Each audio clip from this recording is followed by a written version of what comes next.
Hello friends, बहुत बहुत स्वागत है आपका इंग्लिश एडवांटेज की ऑनलाइन क्लासेस में। दोस्तों, इस वीडियो में मैं आपको सेंटेंस करेक्शन यानी स्पॉटिंग एरर के बारे में बताऊंगा, जो कि बहुत ही इंपॉर्टेंट है सभी एग्जाम्स, पर्टिकुलरली कॉम्पिटिटिव एग्जाम्स में, जैसे कि आईबीपीएस बैंक पीओ के लिए, आईबीपीएस क्लर्क के लिए और डेफिनेटली एसएससी सीजीएल एग्ज़ाम के लिए बहुत ही इंपॉर्टेंट हैं और ये कॉन्सेप्ट बेस्ड है। और यदि इनको आप अच्छी तरह समझते हैं तो आपका सेंटेंस इंप्रूवमेंट वाला जो पार्ट है वो भी कवर हो जाएगा इससे आपका। और बेसिक एरर्स हैं और टिपिकल बैंकिंग एरर्स हैं, इसी तरीके की एरर्स आती हैं आपके एग्जाम में। देखिए, ये इनकरेक्ट सेंटेंस नंबर 1 है। It is a bad habit to say that another man's thoughts are bad and ours only are good. यहां पर आर्स का मतलब है हमारे थॉट, आर थॉट, ठीक है। तो आर थॉट को हम यहां पर आर्स बोल रहे हैं। So it's a bad habit to say that another man's thought are bad and ours only are good and that those holding different views from us are the enemies of the country. ठीक है। इस sentence का हिंदी में मतलब क्या है? इस sentence का हिंदी में मतलब ये है कि ये एक बैड हैबिट है, ये एक बुरी आदत है जिसमें हम ये सोचते हैं कि हमारे जो विचार हैं वही अच्छे हैं और जो दूसरे व्यक्ति के जो विचार हैं वो सही नहीं है, और दूसरे व्यक्ति के जो विचार हैं, जो हमसे अलग विचार रखते हैं, वो हमारे एनिमी हैं यानी दुश्मन हैं। ये टिपिकल बैंकिंग का क्वेश्चन है। और इसमें देखिए एरर क्या है। हम एरर निकालने के लिए देखिए सबसे अच्छा तरीका होता है कि इसके एक एक पार्ट को क्लोजली एग्जामिन किया जाए, क्लोजली पढ़ा जाए। तो फर्स्ट पार्ट है इसका, it's a bad habit to say that another, यहां तक ये सही है।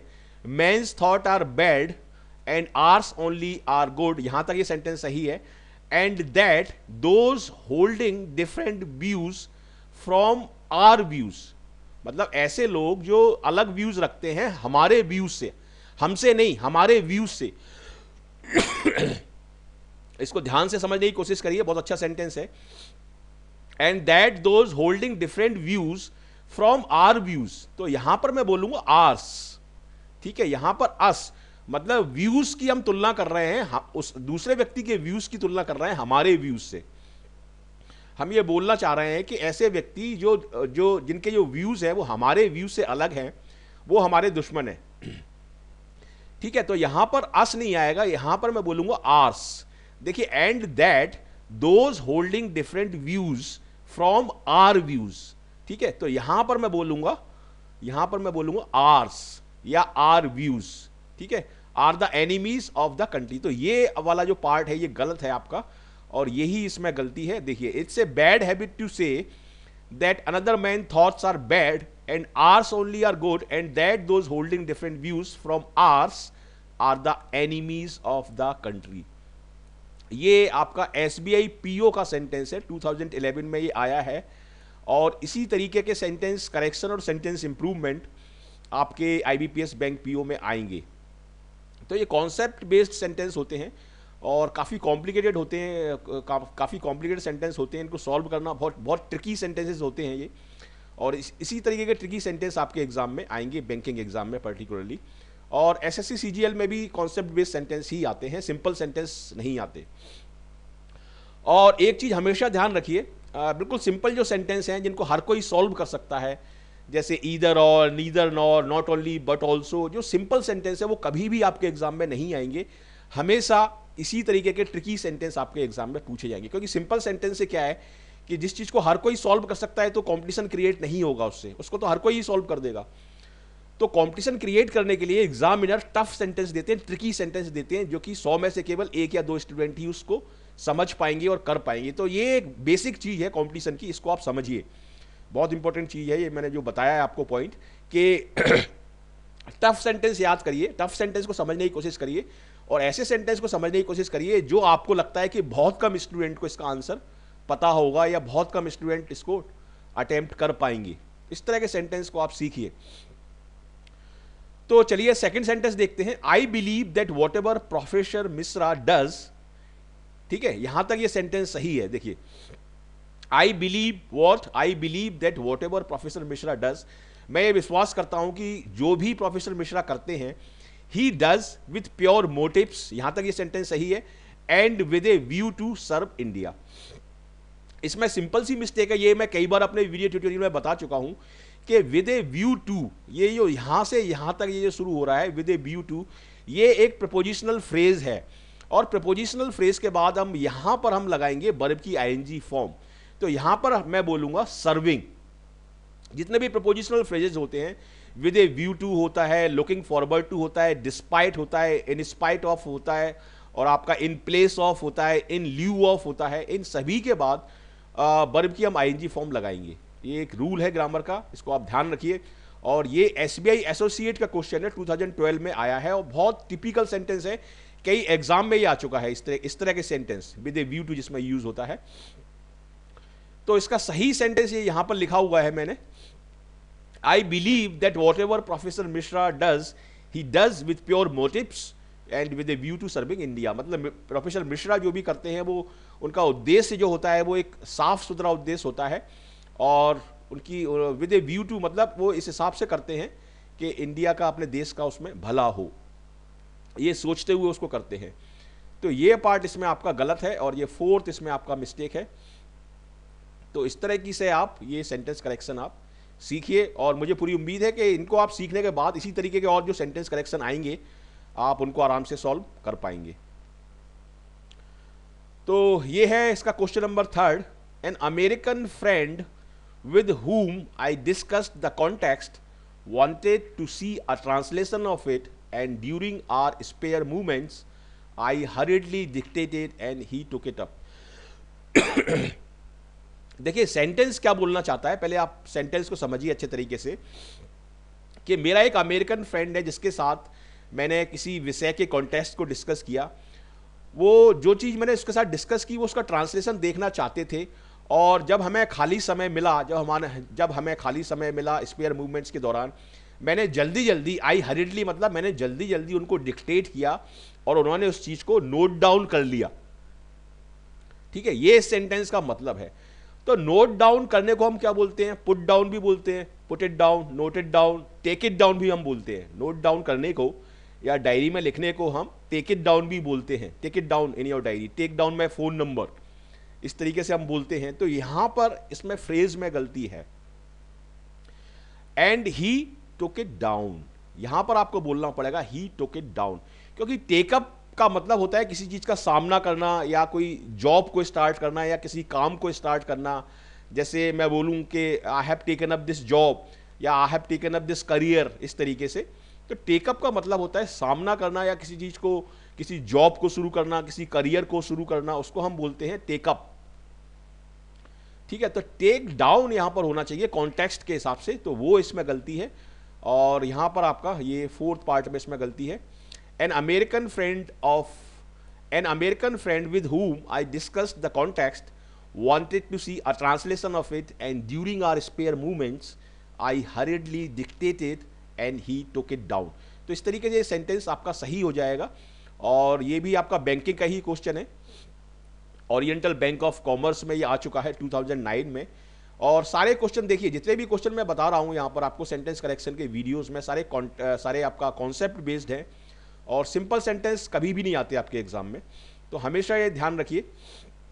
देखिए incorrect sentence number 4, the farmers in Singur district, आपने सुना होगा ये सिंगूर डिस्ट्रिक्ट का नाम वेस्ट बंगाल में है। यहाँ पर टाटा मोटर्स एक प्लांट लगाने वाली थी, और काफ़ी किसानों से प्रॉमिस किया गया था कि उनकी ज़मीन का हर्जाना वो दे देंगे। टाटा मोटर्स, टाटा कंपनी जो है। The farmers in Singur district of waste Bengal who had promised back their plots that had been acquired for the abandoned Tata Motors project are turning restive by the day.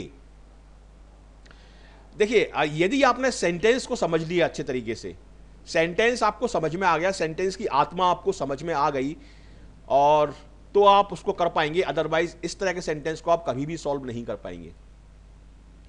तो सबसे पहले सेंटेंस को समझिए कि सेंटेंस क्या बोलना चाहता है। The farmer in Singur district of waste Bengal who had promised back their plots that had been acquired for the abandoned Tata Motors project are turning restive by the day. देखिए सेंटेंस ये बोलना चाहता है कि वो फार्मर्स जिनसे ये प्रॉमिस किया गया था, जिनके प्लॉट्स ले लिए गए थे और जिनके प्लॉट्स को एक्वायर कर लिया गया था, और जिनसे ये प्रॉमिस लिया गया था कि यदि टाटा मोटर्स का प्लांट यहाँ पर नहीं लगा तो उनके उनके उनको उनके जो प्लॉट्स हैं वो उनको वापस कर दिए जाएंगे। ये सेंटेंस का मतलब है। देखिए, the farmers in Singur district of waste Bengal who had been promised back their plots that had been acquired, मतलब जो प्लॉट एक्वायर्ड कर लिए गए थे टाटा मोटर्स के द्वारा, वो प्रॉमिस किया गया था कि उनको वापस कर दिए जाएंगे। ठीक है, देखिए, the farmers in Singur district of waste Bengal who had been promised, मतलब उन फार्मर्स से प्रॉमिस किया गया था टाटा मोटर्स के द्वारा कि उनको वो प्लॉट्स वापस कर दिए जाएंगे जिनको टाटा मोटर्स पहले ही एक्वायर्ड कर चुकी थी। ये सेंटेंस का मतलब है। अब वो प्लॉट्स अगर वापस नहीं हो रहे हैं क्योंकि टाटा मोटर्स ने अपना प्लांट वहां से हटा लिया है, अबेंडन टाटा मोटर्स का मतलब है कि वहां से प्लांट उन्होंने अपना हटा लिया है, तो उनके प्लॉट्स वापस होने चाहिए। तो इसलिए वो क्या हो रहे हैं, turning restive by the day, मतलब वो थोड़े से अशांत हो रहे हैं, गुस्सा आ रही है उनको। ये सेंटेंस का मतलब है। तो ये सेंटेंस मतलब प्रॉमिस किया गया था, फार्मर्स को प्रॉमिस किया गया था किसके द्वारा, टाटा मोटर्स के द्वारा। तो इसमें एक एजेंट आ रहा है, और जो एजेंट जिस सेंटेंस में आता है उसको हम लिखते हैं पैसिव वॉइस में। तो the farmers in Singur district of waste Bengal who had been promised, तो यहां पर आपको बोलना पड़ेगा who had been promised back, जिनसे प्रॉमिस किया गया था कि उनके प्लॉट जो एक्वायर्ड कर लिए थे टाटा मोटर्स ने वो वापस कर दिए जाएंगे, उनको अब गुस्सा आ रही है और वो नाराज हो रहे हैं। तो ये इसका सेंटेंस का मतलब है। ये देखिए, आईबीपीएस बैंक पीओ का क्वेश्चन है ये, और टिपिकल क्वेश्चन है, बहुत इंपॉर्टेंट सेंटेंस है ये। इस तरह के सेंटेंस अक्सर एग्जाम में आते हैं। The farmers in Singur district of waste Bengal who had been promised back their plots that had been acquired for the abandoned Tata Motors project are turning restive by the day. तो इस तरह से ये सही सेंटेंस हो जाएगा, और इसका आंसर होगा आपका 1। तो देखिए किस तरीके से मैं कॉन्सेप्ट बेस्ड सेंटेंस बता रहा हूं आपको सिंपल सेंटेंस नहीं बता रहा हूं, क्योंकि सिंपल सेंटेंस को सीखने का और याद करने का कोई मतलब नहीं है, क्योंकि वो सभी को आते हैं। और इस तरह के जो ट्रिकी सेंटेंस जो मैं बता रहा हूं ये हैं मोस्ट इंपॉर्टेंट सेंटेंसेस। इस तरह के सेंटेंस आपको आएंगे। अब देखिए इनकरेक्ट सेंटेंस नंबर 5 देखिए, Indira Gandhi grew up in a large and talented family, मतलब इंदिरा गांधी जिन्होंने अपना जो पली बड़ी, जिसको हम हिंदी में बोलेंगे जो पली बड़ी, वो कैसी फैमिली है, पली बड़ी एक बड़ी फैमिली में और एक बहुत ही प्रतिभाशाली फैमिली में, टैलेंटेड फैमिली में। और उसके बाद दिया हुआ है इसमें, educating in her father's magnificent library and meeting many man of letters. और मतलब इसका मतलब यह है, इसमें एक पार्टिसिपल दिया हुआ है कि वो एक बड़ी फैमिली है, पली बड़ी, और क्या करते हुए पली बड़ी। ये इसमें यहां पर ये जो दिया हुआ है, ये इसको हम बोलते हैं पार्टिसिपल, मतलब ये काम करते हुए वो पली बड़ी, ये काम भी होता रहा, और इस काम जब ये काम हो रहा था तब ये वाला काम हुआ। तो प्रेजेंट पार्टिसिपल का मतलब है कि वो काम उसके बैकग्राउंड में हो रहा था।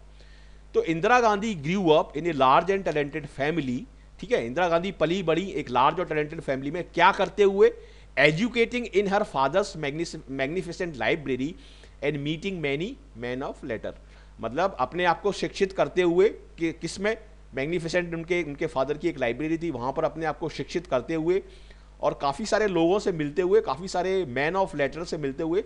मैन ऑफ लेटर्स का मतलब होता है एक शिक्षित या एक स्कॉलर व्यक्ति, उनसे मिलते हुए उन्होंने अपने आप को शिक्षित किया। तो यहां पर अगर मैं एजुकेटिंग बोलूंगा तो उसका मतलब हो जाएगा कि वो उस लाइब्रेरी में बैठ के दूसरे लोगों को एजुकेशन देती थी, ठीक है। जबकि सेंटेंस क्या कहना चाहता है, सेंटेंस ये कहना चाहता है कि वो अपने आप को एजुकेट करती थी, क्योंकि लाइब्रेरी में बैठ के हम दूसरों को एजुकेट नहीं करते, लाइब्रेरी में बैठ के हम अपने आप को एजुकेट करते हैं, किताबें पढ़ते हैं और अपने आप को एजुकेट करते हैं, ठीक है। तो यहां पर अगर मैं केवल एजुकेटिंग बोलूंगा तो उसका मतलब तो कुछ और ही निकलेगा, उसका मतलब निकलेगा कि वो वहां पर क्लास लेती थी, दूसरों को एजुकेट करती थी, जो कि पूरी तरीके से गलत होगा। तो यहां पर मैं बोलूंगा एजुकेटिंग हर सेल्फ, यहां पर मैं बोलूंगा educating her self in her father's magnificent library and meeting many man of letters. तो उस तरीके से ये सेंटेंस आपका सही हो जाएगा। और इसमें आपका सेकंड पार्ट में इसमें गलती है तो सेकंड इसमें आंसर होगा। ये इंडियन बैंक पीओ का क्वेश्चन है, 2010 में आया है और बहुत इंपॉर्टेंट सेंटेंस है। और इस वीडियो ट्यूटोरियल, ये वीडियो ट्यूटोरियल हिंदी में है, इसका इंग्लिश वर्जन आप देखना चाहते हैं तो इंग्लिश वाली प्लेलिस्ट में जाके आप देख पाएंगे इसका इंग्लिश वर्जन। और इसमें 10 सेंटेंस लिए हैं, लेकिन 10 के 10 मोस्ट इंपॉर्टेंट सेंटेंस हैं और इसी तरीके के सेंटेंस को आपको प्रैक्टिस करना चाहिए यदि आप सफल होना चाहते हैं बैंकिंग एग्जाम में। तो चलिए नेक्स्ट सेंटेंस देखते हैं। He suddenly blurted on the secret during the party he did not want to reveal at any cost. सबसे पहले सेंटेंस क्या कहना चाहता है इसको समझिए और उसके बाद हर पार्ट को इंडिविजुअली आप सॉल्व करिए। ये इसका सबसे बेस्ट तरीका है। देखिए, ही सडनली ब्लर्टेड मतलब उसने अचानक से बोल दिया, अचानक से उसके मुंह से निकल गया, ये इसका मतलब है। तो ब्लर्टेड मतलब पास्ट टेंस लगा हुआ है, ये सही है यहां पर। On the secret during the party, party के दौरान। He did not want to reveal, जिस चीज को वो प्रकट नहीं करना चाहता था, जिस चीज को वो डिस्क्लोज नहीं करना चाहता था, उस चीज को उसने अचानक से उसके मुंह से वो चीज निकल गई। तो जब अचानक से कोई चीज मुंह से निकल जाती है, अचानक से हम किसी चीज को बोल देते हैं, तो उसको हम बोलते हैं ब्लर्टेड आउट, ब्लर्ट आउट। ठीक है, ब्लर्ट आउट बोलते हैं हम उसको, ब्लर्ट ऑन नहीं बोलते। तो यहां पर ये जो वर्ड है आपका गलत है। तो यहां पर आप बोलेंगे he suddenly blurted out the secret during the party he did not want to reveal at any cost. तो ब्लर्ट आउट का मतलब है अचानक से उस चीज को बोल देना और इसमें आपका आंसर होगा सेकंड। और ये भी देखिए, सारे क्वेश्चन मैंने बैंक पीओ के ही लिए हैं, पीएनबी बैंक पीओ का क्वेश्चन है ये। तो इस तरह से ये इंपॉर्टेंट सेंटेंस को आप प्रैक्टिस करिए। सेंटेंस नंबर 7 देखिए। It is ironic. आयरॉनिक का मतलब है ये विरोधाभासी है, ये हास्यास्पद है, आप बोल सकते हैं इस तरीके से। It is ironic that Pakistan still called democracy with so much of debauchery perpetrated by their politicians, the media and the judiciary। अब देखिए, इस सेंटेंस को मैंने क्या बताया अभी आपको, पहले आप ये समझने की कोशिश करिए कि सेंटेंस का अर्थ क्या है, सेंटेंस का मीनिंग क्या है और सेंटेंस क्या कहना चाहता है। यदि आपने ये समझ लिया तो आप सेंटेंस को आसानी से सॉल्व कर पाएंगे। और देखिए, कितने भी कठिन मीनिंग आए, यदि आपने मेरे सारे वीडियो देखे हैं, मेरे इंग्लिश एडवांटेज चैनल पर जितने भी वीडियो अपलोड हैं, और मैं आपसे उम्मीद करता हूं कि आपने सारे वीडियो देखे होंगे। देखिए, इसमें 2 वर्ड आ रहे हैं, डिबाउचरी और परपीट्रेटेड, और ये दोनों ही वर्ड मैंने मेरी जो डेली वोकैब की सीरीज है उसमें मैंने आपको एक्सप्लेन किए हुए हैं, ये दोनों ही वर्ड। तो जितने भी वोकैबलरी के वीडियो हैं मेरे चैनल पर, वो सारे आप देखिए और कई बार देखिए, क्योंकि उसमें सारे इंपॉर्टेंट वर्ड मैंने एक्सप्लेन किए हैं। ये परपीट्रेटेड वर्ड कई बार मैंने इंक्लूड किया है, कई बार मैंने एक्सप्लेन किया है। डिबाउचरी ये वर्ड मैंने कई बार एक्सप्लेन किया है। तो जब आप सारे वीडियो देख लेंगे तो आपको एक कॉन्फिडेंस आएगा। तो पहले आपकी वोकैबलरी भी बहुत अच्छी होनी चाहिए। देखिए, आयरॉनिक, डिबाउचरी और परपीट्रेटेड, 3 वर्ड इसमें थोड़े से टफ है। ठीक है, तो डिबाउचरी का मतलब है डिसऑनेस्टी, करप्शन, आपका विकेटनेस, चालाकी, ये सारी चीजें डिबाउचरी में आती हैं। परपीट्रेटेड का मतलब है किसी पाप को करना, किसी गलत काम को करना, उसको हम बोलते हैं परपीट्रेटेड। और आयरॉनिक का मतलब है हास्यास्पद है या विरोधाभासी है। ठीक है, तो इस सेंटेंस का मतलब क्या है? इस सेंटेंस का मतलब है, सेंटेंस ये कहना चाहता है कि पाकिस्तान के जो पॉलिटिशियंस हैं, पाकिस्तान का जो मीडिया है और पाकिस्तान की जो जुडिशरी है, जो कोर्ट्स हैं, ठीक है, वो डिबाउचरी में बहुत ज़्यादा इन्वॉल्व्ड है। और ये जो सारी चीज़ हैं, पॉलिटिशियंस, मीडिया और जुडिशरी, ये एक डेमोक्रेसी के पिलर्स होते हैं, ये डेमोक्रेसी की आत्मा है। जैसे मीडिया हुआ या कोर्ट्स हुआ या पॉलिटिशियंस हुआ, यही तो डेमोक्रेसी को चलाते हैं। और यही अगर गलत काम में इन्वॉल्व हो जाएंगे तो वो डेमोक्रेसी कहाँ हुई। और सेंटेंस यही बोलना चाहता है कि चूंकि इस चीज़ के बावजूद, चूंकि पॉलिटिशियंस, मीडिया और जुडिशरी करप्शन में लगे हुए हैं, गलत कामों में लगे हुए हैं, उसके बावजूद भी पाकिस्तान को डेमोक्रेसी हम बोल रहे हैं, पाकिस्तान को डेमोक्रेसी बोला जा रहा है या पाकिस्तान को हम डेमोक्रेसी कहते हैं।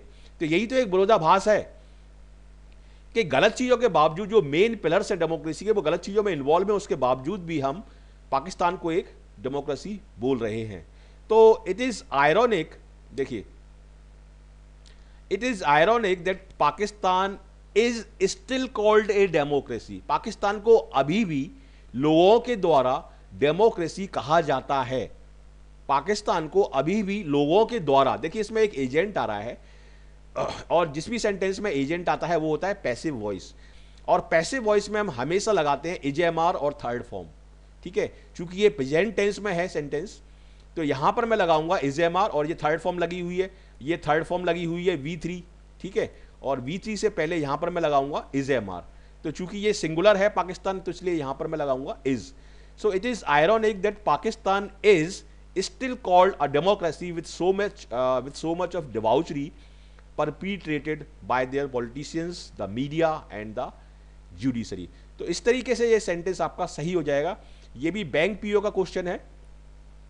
It is ironic that Pakistan is still called a democracy with so much of debauchery perpetrated by their politicians, the media and the judiciary। तो इस तरीके से ये सेंटेंस आपका सही हो जाएगा, और टिपिकल बैंकिंग का ये क्वेश्चन है, और इसी तरीके के सेंटेंस को आपको प्रैक्टिस करना चाहिए। नेक्स्ट देखिए sentence, my friend adjusted the brake to stop the car, my friend adjusted the brake to stop the car when he saw a large pit in the middle of the road.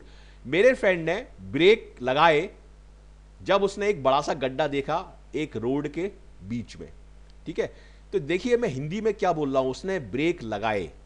Breaks को हम adjust नहीं करते, break को हम apply करते हैं, ठीक है।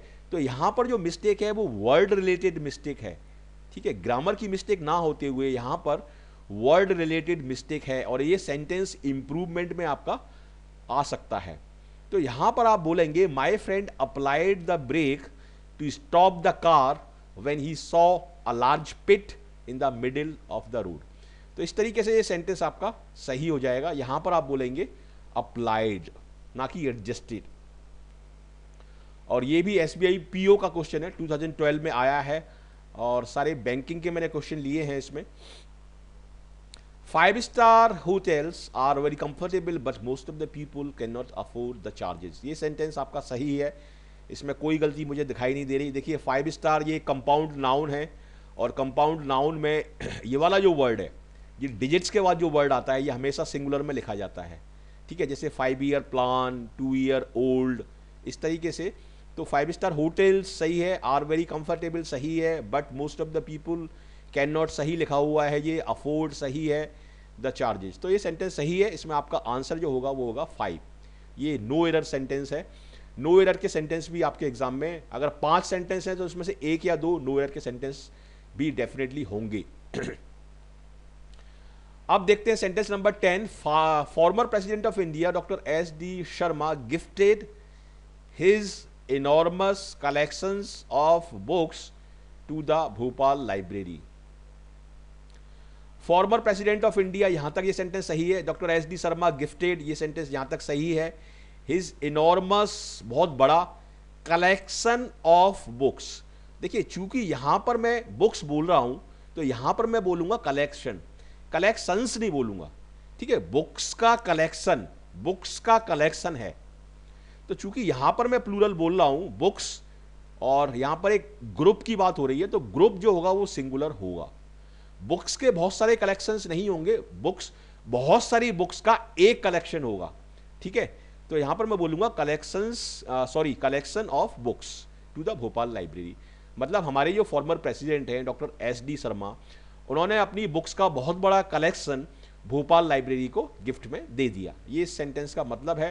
तो इस तरह से ये आपका सेंटेंस आपका सही हो जाएगा, और इसी तरीके से आपको अप्रोच करना चाहिए। आपको एक एक पार्ट को उसको देखना है, एक एक पार्ट में सब्जेक्ट वर्ब एग्रीमेंट को देखना है, वर्ब देखना है, और इस तरीके से आप करेंगे तो आप आसानी से इसको सॉल्व कर सकते हैं।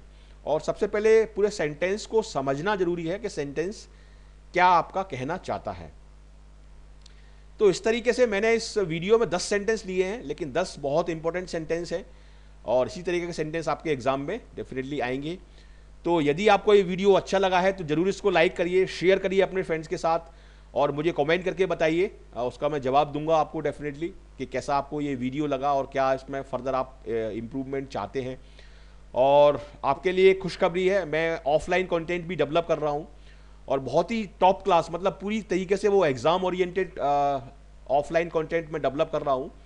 और जो भी स्टूडेंट उसको लेगा उसका सिलेक्शन होना ही होना है। मतलब पूरी तरीके से मैं कोशिश ये कर रहा हूँ कि उसके थ्रू स्टूडेंट्स का सिलेक्शन करवाया जाए, स्टूडेंट की प्रिपरेशन इस तरीके से कराई जाए कि उनका सिलेक्शन हो। तो क्योंकि मैथ स्टूडेंट्स प्रिपेयर कर लेते हैं, करंट अफेयर्स भी कर लेते हैं, लेकिन सबसे बड़ा जो ऑब्स्टिकल है, जो हेडेक है सबसे बड़ा, वो है इंग्लिश लैंग्वेज। तो इंग्लिश के मैं ऑफलाइन कंटेंट डेवलप कर रहा हूँ, उसको आप 2 या 3 महीने बाद आप ले पाएंगे उस कंटेंट्स को, और पेन ड्राइव के फॉर्म में होगा वो।